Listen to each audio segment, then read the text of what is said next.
Цивил медија. Ме најавте како ветеран. Не знам, ние немаме некоја, не знам каква евиденција за тоа кога почнал. Искрено се ме подсетивте дека кога почнувавме да работиме во овој сектор, јас зборам од моја перспектива, не знам колку ќе сложат другите ветерани, немавме некоја представа што значи граѓанско општество. Знаевме дека има невладени организации кои што се поддржани од меѓународна заедница и така почнавме да правиме нешто што сакавме да го правиме, без да ја знаеме големата слика. Ако се навратиме 20 години назад, како што повод родено на Цивил, мислам дека граѓанскиот сектор беше на едно многу елементарно ниво на развој и се развиваше, но она што според мене беше еден од главните проблеми сите овие години, до пред 5-6 години би рекол, беше тоа што граѓанските организации беа насочени кон тоа да работат нешто што се очекува од нив да го прават, но повеќе од страна донаторите, отколку што тоа го очекуваат граѓаните.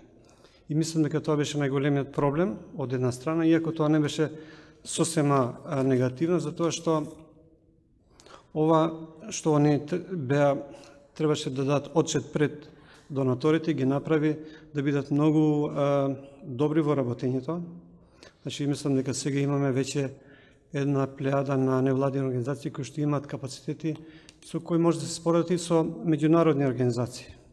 Јас по природа на мојата работа имам и такви искуства и можам да кажам дека веќе имаме организации кои што имаат на професионално ниво, може да се носат со проекти за кои што порано очекувавме дека може само странски организации да го прават.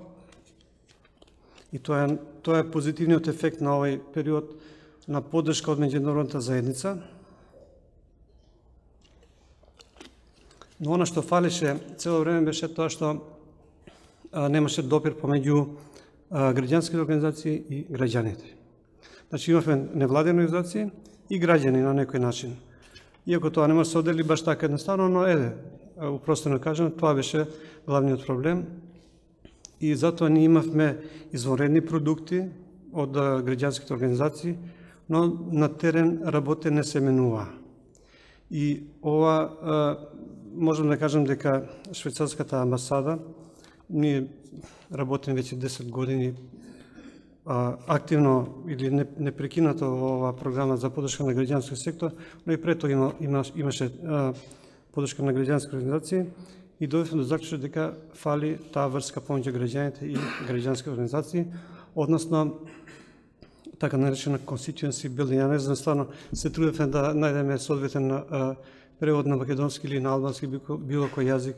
Constituency би може да кажеме поддржувачи, бидејќи ако граѓан, ако Герила беше збореше, ако они немаат поддршка од граѓаните, нивните акции ќе бидат само материјал за вести, но нема да бидат причина за некаква промена или грижа кај политичарите. Ние тргнавме конкретни мерки во поддршка на граѓански организации, така наречена институционална поддршка. Не ќе мога да звучи како реклама за нашата програма, но мислам дека е многу важно, не само за нас, туку за граѓанскиот сектор, каде што на граѓанските организации им се дава поддршка за тоа што они сакат и знаат да го прават, а не тоа што на нас, односно на донаторите им треба или они мислат дека треба да се прави во Македонија. Мислам дека веќе имаме некакви резултати, иако е рано, се надам дека и другите донатори ќе поддржат овој пристап и дека таа врска ќе биде многу посилна. Ние веќе видовме дека тоа функционираше за време на шарената револуција. Некојаш треба и некој повод за тоа да се случи, но сепак мислам дека веќе имаме еден помак. И според мене, она што Бенита го кажа ACBC, можеме да кажеме дека пред шарена револуција и после шарена револуција имаме две ситуации.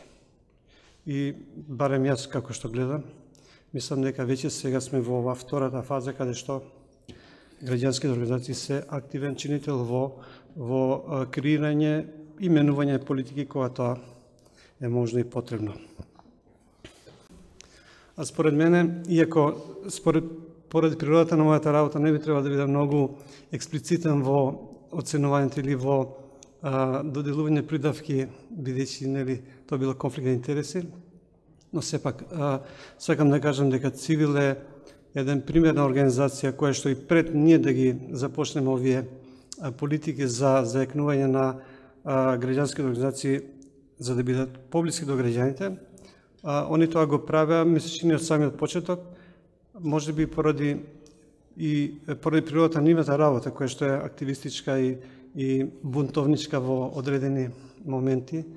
Мислам дека тоа ги направи еден добар пример за автентична организација која што не чека да види што сака донаторите па да аплицираат и да го работат тоа, туку го прават тоа што мислат дека е нивни повик, нивна мисија или задача која што они ја задали, бидејќи невладините организации никој не ги бира да го прават тоа што го прават, никој не ги именува, они сами се именуваат да прават нешто што мислат дека да го прават.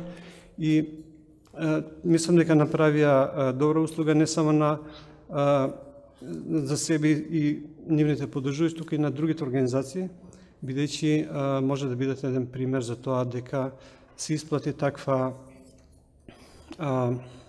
упорност во терање на својата агенда и тоа се препознава кај поддржувачи, бидејќи невладините не може да бидат само одржливи, не продаваат ништо, немаат никакви бизнеси, значи мора да добијат некаква поддршка.